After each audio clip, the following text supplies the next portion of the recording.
I must say they are enormous, but offhand, I could mention a few of them. One of them is we've worked in 2 cities, but I'm also familiar with the capital city. And the biggest challenge is the rates of growth of the city itself. It has attracted a lot of youths that do not have really payable jobs, and therefore they go into the informal sector. And there are lots of youths, but also women groups that are into the informal sector. And having these large groups of people in the informal sector creates several other related challenges. We have cities in Uganda that are interested in creating trade order, that everything must be uniformly planned for. And therefore we increasingly have these people harassed. So there is increasing harassment of the youths, the women that are in the informal sector because of the need to create trade order. And this harassment is largely from the enforcement personnel of the municipalities and cities. The second one is, by and large, the lack of a big business development strategy. There is no business development strategy across most of the municipalities that I've worked with.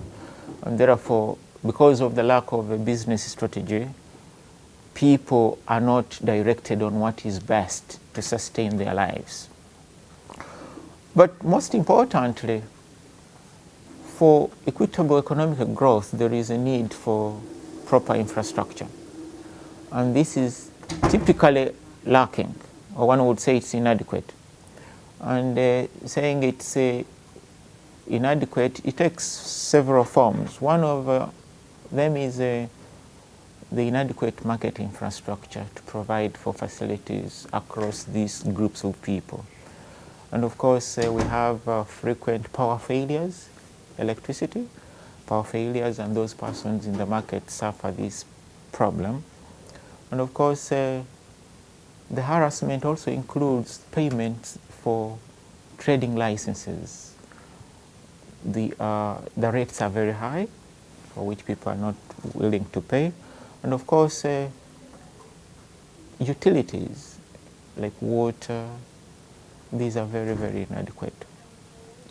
But for secondary cities that I've worked with, they don't have commercial officers. Commercial officers, of course, this position is defined in the local government structures, but very many local governments, and urban councils are also local governments, they've not been able to recruit commercial officers because the local government structure is very rigid. It can only be revised after 10 years.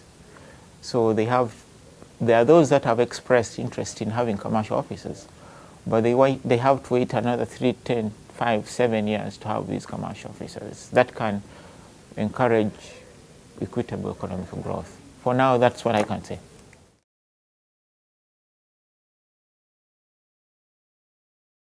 Some of these are localized at municipal level or city level, and some of them are national level.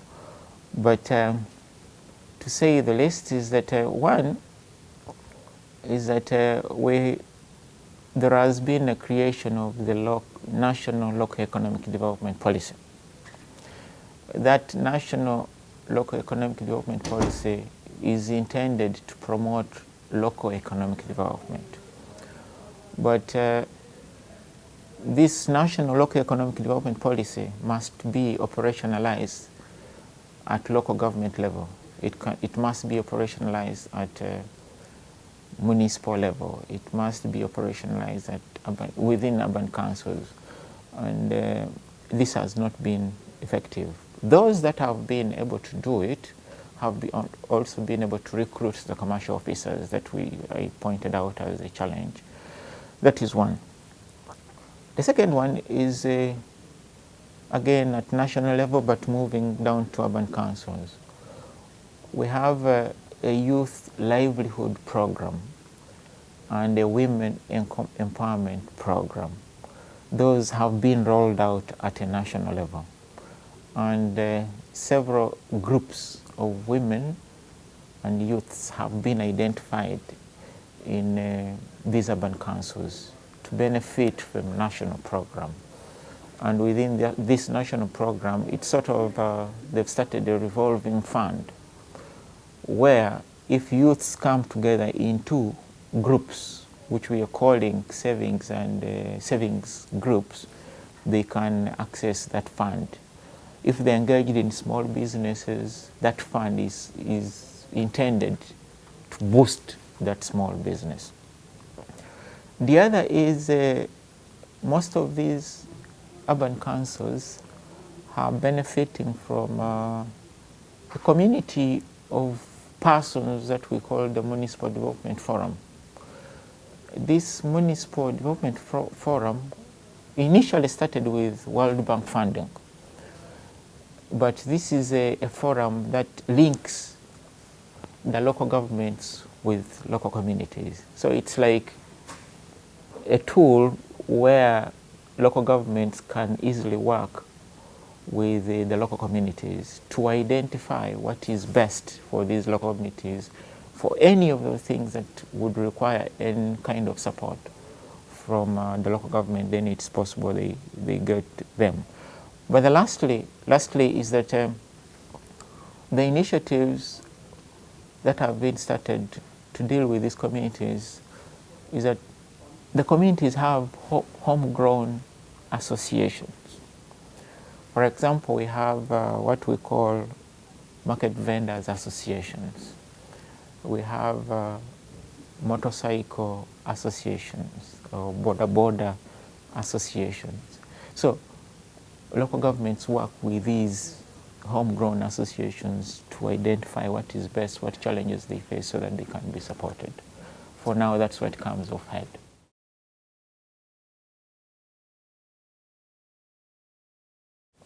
What happens is that these homegrown associations, for example, is what government requires of helping communities is that they should be identified in some kind of group.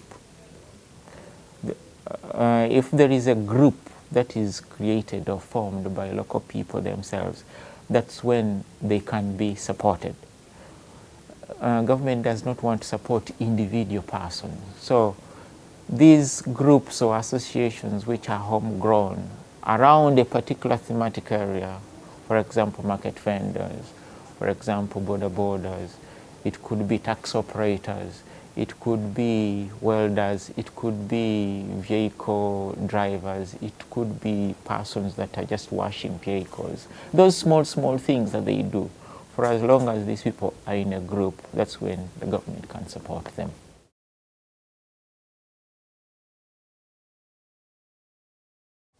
My main message at this year's EDD is about public spaces and land management in secondary cities in Uganda. Working with the UNCDF and Cities Alliance, we've identified that this was one of the critical areas that two municipalities really identified as where they were making serious losses economically. And the idea was to understand by how much these public spaces have shrunk, by how much the municipalities have lost public land, and what it means for their future as cities. So essentially, that's what I will be speaking about.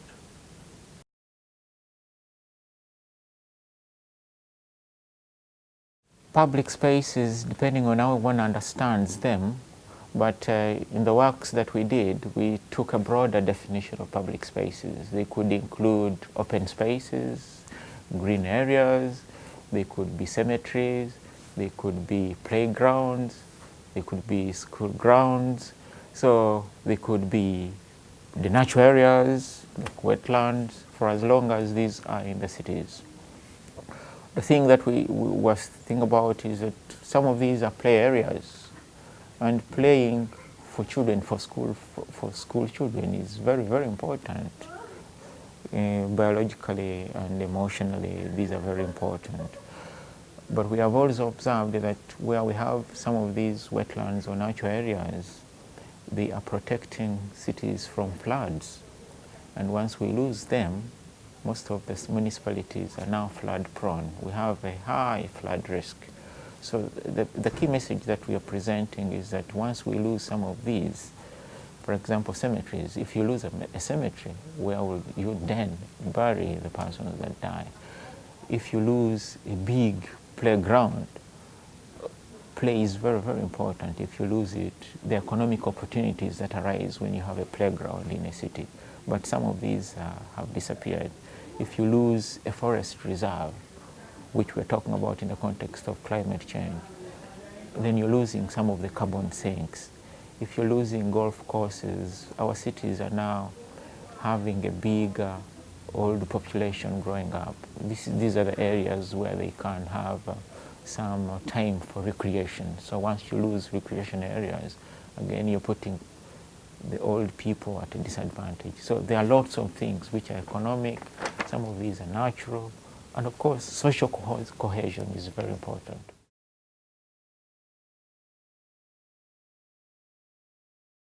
Essentially, public spaces are very important for informal traders. We consider the road space as a public space.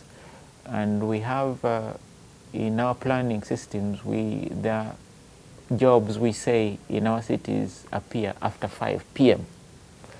And that's where you will see those persons using the road system for trading are the informal traders, the women, lots of women and youths using the road sector. So public spaces are also very important for the informal sector. So once we lose them, then the informal sector is also disappearing.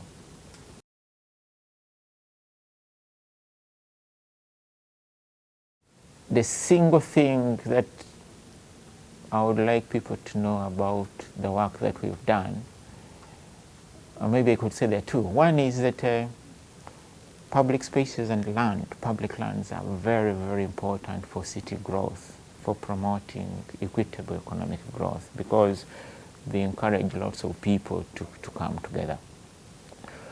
And the other is that once we lose them, then we are losing whole communities. Their livelihoods are being lost, and therefore we need essentially to protect them.